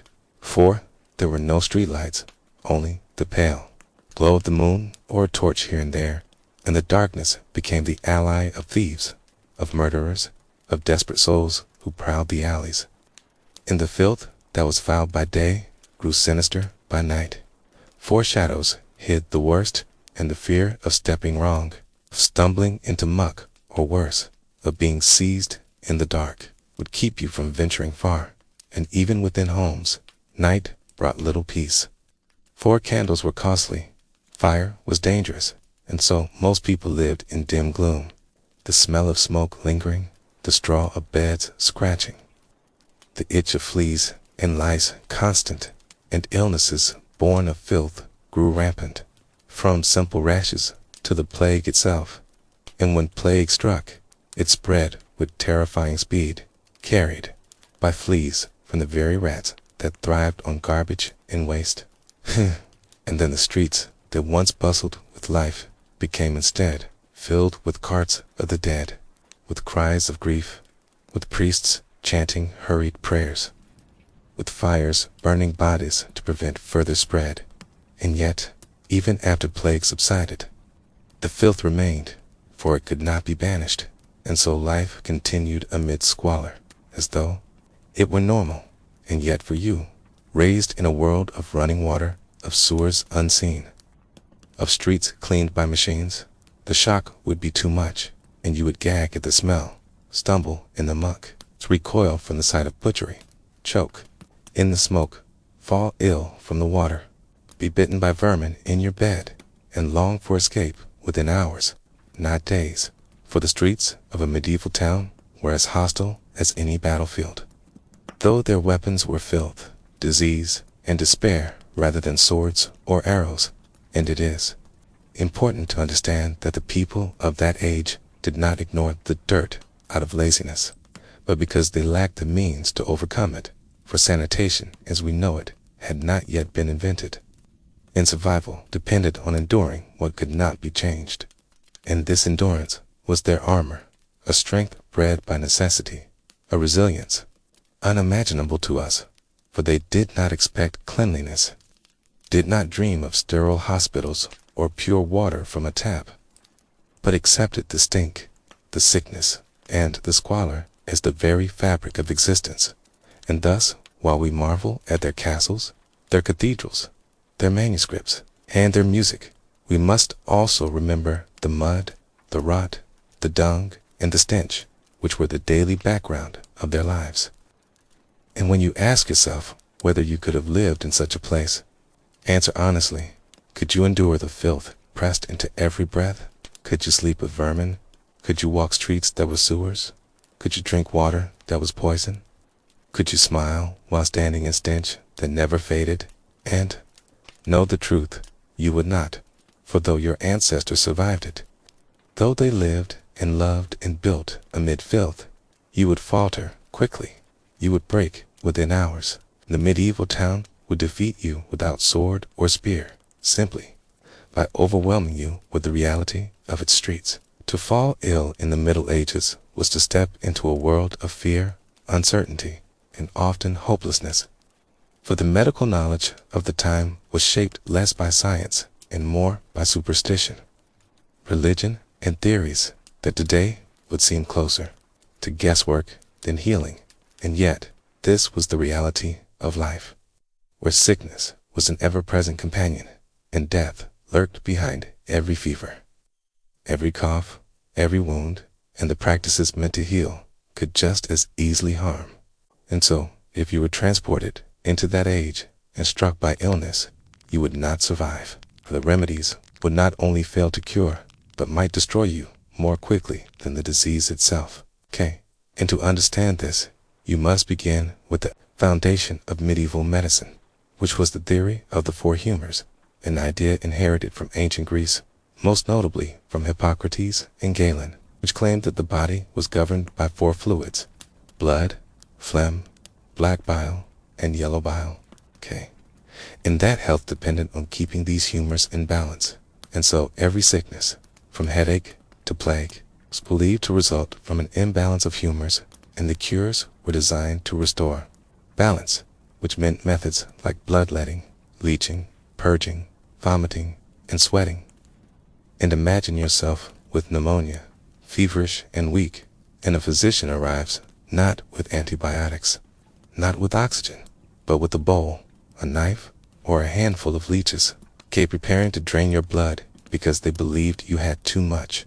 And as the blood leaves your body, you grow faint, weaker, closer to death.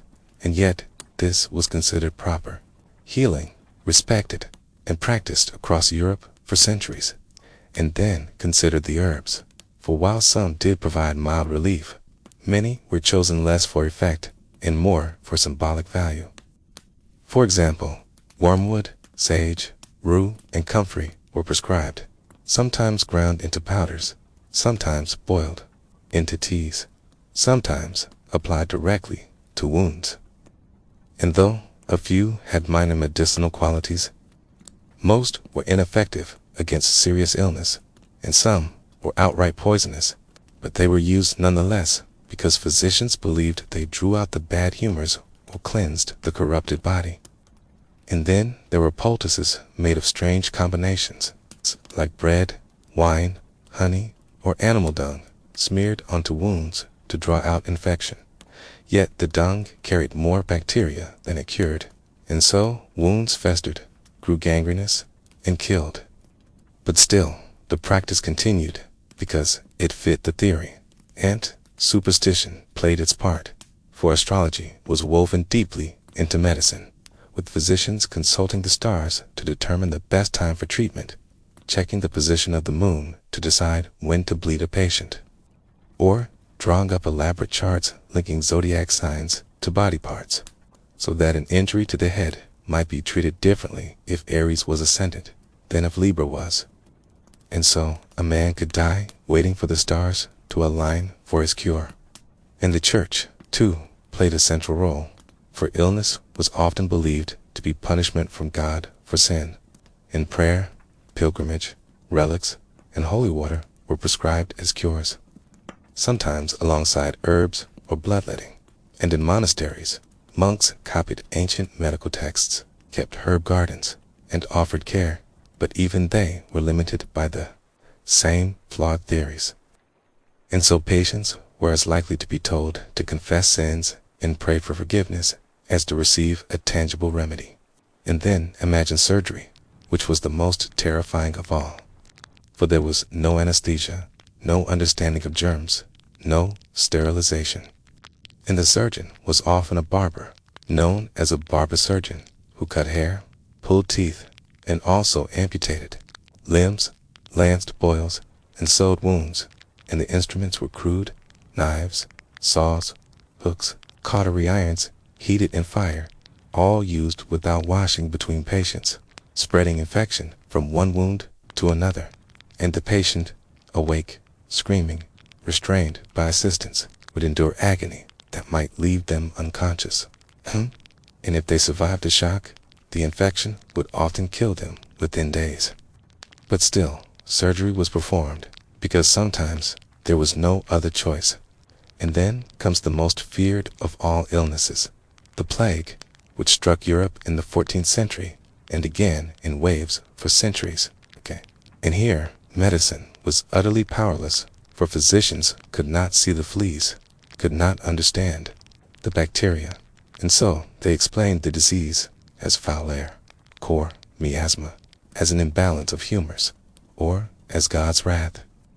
And the treatments they attempted were grotesque: bleeding the sick, burning herbs to cleanse the air, pressing onions, arsenic, or crushed emeralds onto buboes, or forcing patients to drink potions of mercury, lead, or ground precious stones, which only poisoned them further.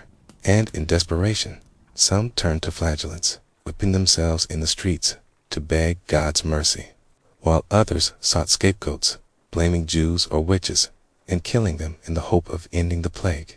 And yet the sickness raged on, untouched by prayer or medicine, taking millions of lives. And then we must also recall the small, daily ailments that today would be nothing, but then could be death sentences.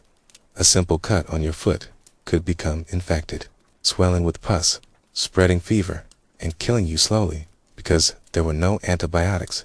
A toothache could become an abscess, and without dentistry, the solution was extraction by force with pliers or tongs, often breaking the jaw. And childbirth was perhaps the most dangerous of all. For women lacked antiseptics, lacked knowledge of hygiene, and so fever and death followed many deliveries.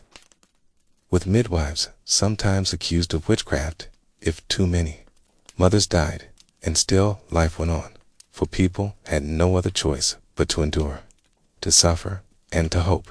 And though it may seem that all was ignorance, we must not forget that amid the failures, some progress was made. For Arab physicians like Avicenna wrote detailed medical texts that were studied in Europe, and some herbs, like willow bark, contained compounds we know as aspirin today. And honey, sometimes used on wounds, did have antibacterial properties. But these insights were scattered, rare, and often lost in the sea of superstition.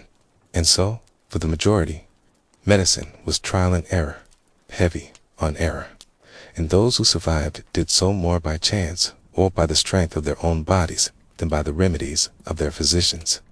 And imagine yourself transported there with a fever, perhaps pneumonia, and you are given not antibiotics, not fluids, but a bleeding to drain your humors, a foul herbal brew to drink, a prayer to repeat, and, if your fever worsens, a purging to empty your bowels, leaving you weaker still, and your family watches, helpless, as the physician shakes his head and mutters about imbalance, and soon your strength fades, and death claims you, because medieval medicine could not save you, and even if you were wealthy, even if you could afford the most learned physician, the treatments were the same: bleeding, purging, herbs, astrology, prayer. And so your fate was sealed the moment you fell sick. And this is why life expectancy was so short, why childhood mortality was so high, why death was a constant shadow, and yet people endured. They lived amid sickness, buried their dead, prayed for health, trusted their physicians, because they knew no other way. And here is the harsh truth: if you were thrust into that world, with your body accustomed to modern cleanliness, modern medicine, modern antibiotics and vaccines, you would not last, for the first infection, the first fever, the first wound would strike you down, and the so-called cure would only hasten your death. For medieval medicine was not healing, but a desperate struggle against forces unseen, a struggle fought with knives, leeches, herbs, prayers, and fear. And it was a struggle that most often ended in failure, leaving only graves, only grief, and only the acceptance that illness was simply part of life, unavoidable, inevitable, and deadly. Imagine yourself waking up in the middle of the last ice age, a time when vast sheets of ice covered much of the northern hemisphere, when glaciers stretched across continents, when temperatures plunged far below freezing, when survival was not a matter of comfort, but a daily battle against the elements, the beasts, and the scarcity of food. And immediately you would realize that you would not last a single day, for the environment was unlike anything you have ever experienced, colder, harsher, and more unforgiving than even the most brutal winter you can imagine.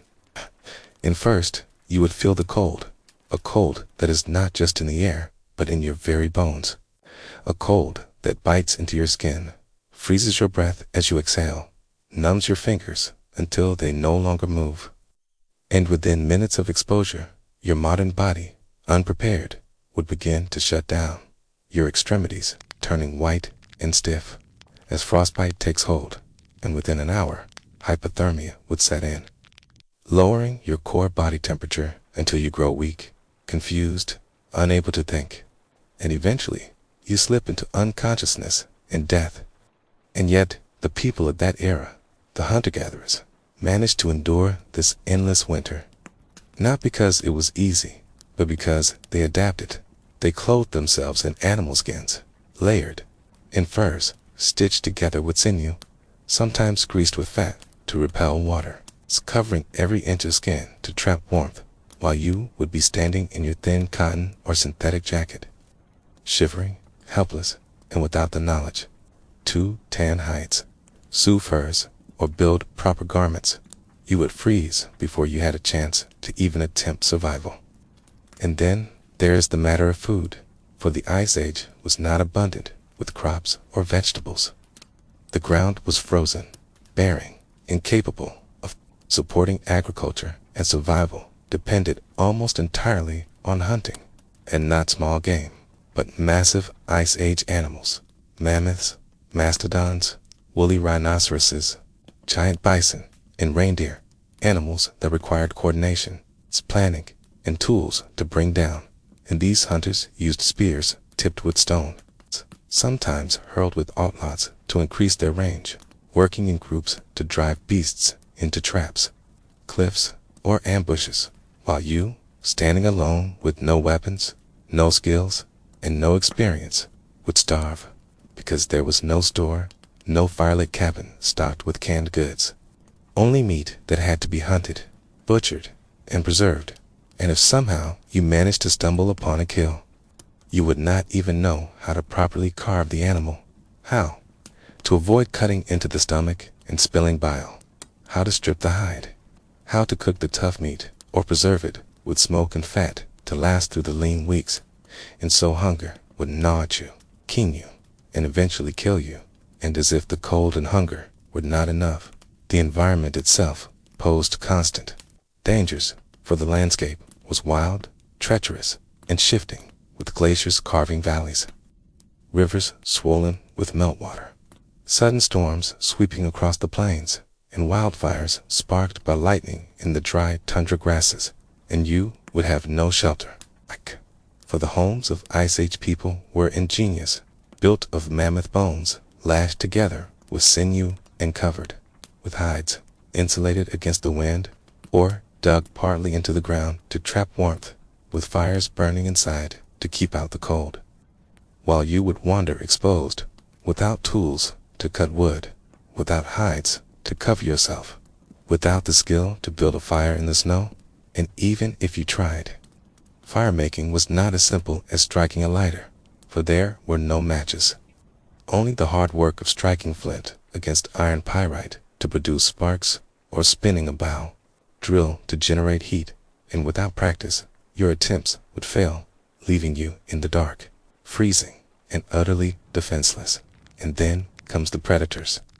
For the Ice Age was a world of giants, not just herbivores, but also carnivores, and you would not last long against them, for there were saber-toothed cats with massive fangs designed to pierce flesh, cave lions larger than modern lions, packs of dire wolves far stronger than today's wolves, cave bears towering above humans, and even scavenging hyenas roaming the frozen steppe. And these predators would smell your weakness, your lack of weapons, your lack of fire, and you would be easy prey.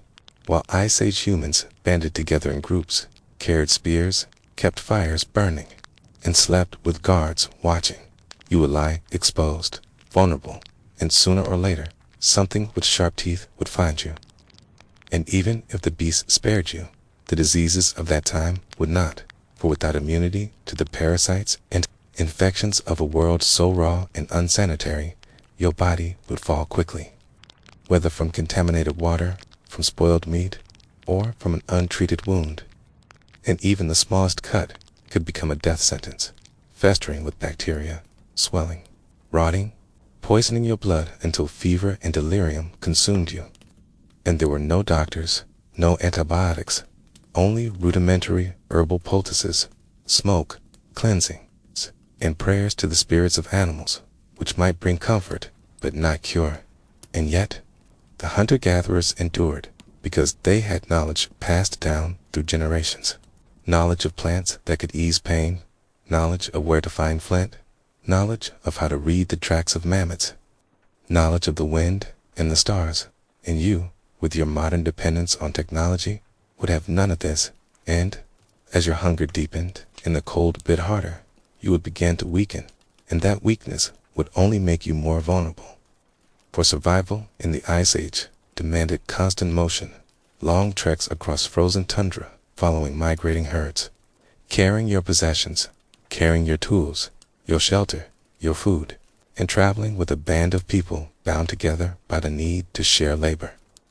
And you alone, without companions, without weapons, without stamina, would collapse under the endless march, and the cold earth would swallow you.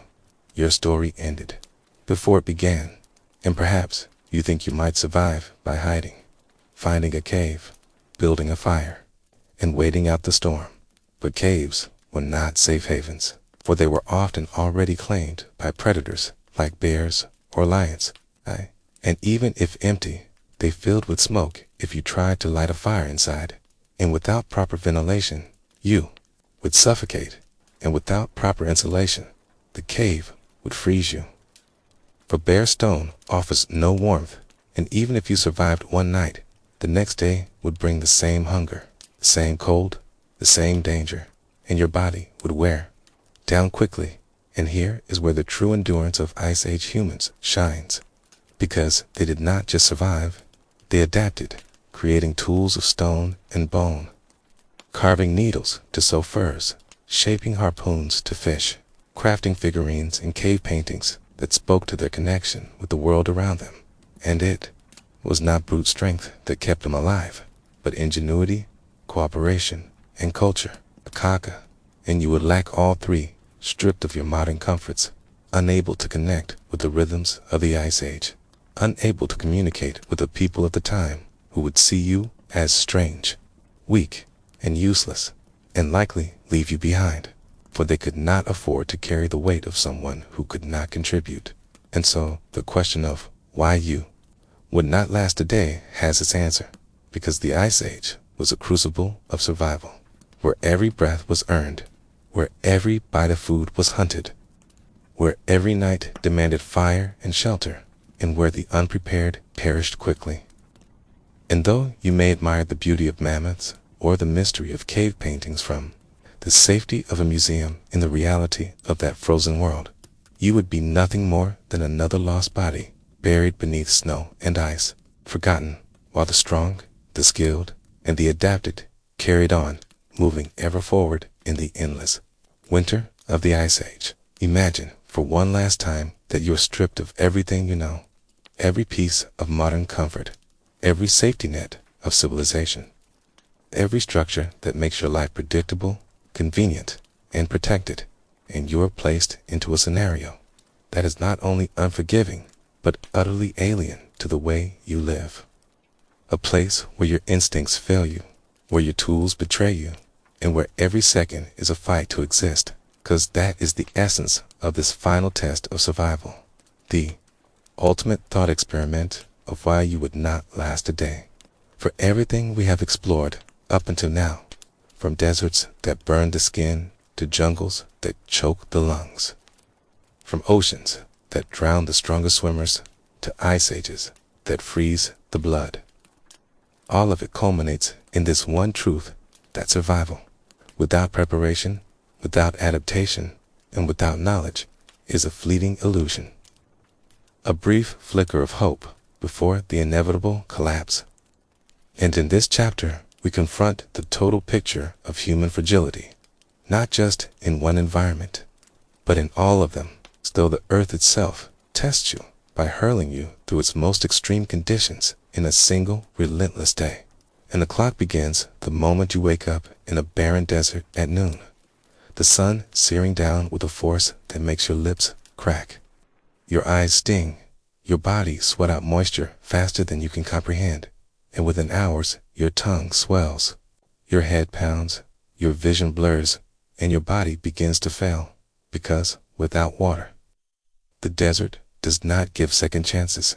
And just as you stumble, perhaps imagining that you'll collapse in the sand and be buried by the endless dunes, the ground shifts beneath your feet, and suddenly you are no longer in the desert, but in the dense canopy of the jungle, where the air is so thick with humidity that every breath feels like drowning, where the insects bite without mercy, where leeches cling to your skin, and the constant buzz of life is so overwhelming it makes your nerves burn.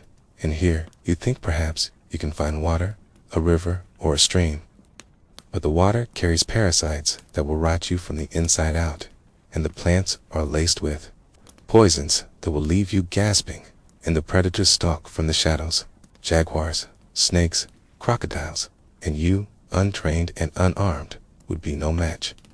And just as you try to make sense of this suffocating green chaos, the ground shifts again, The air thins, and you find yourself on the edge of a mountain where snow blinds your eyes.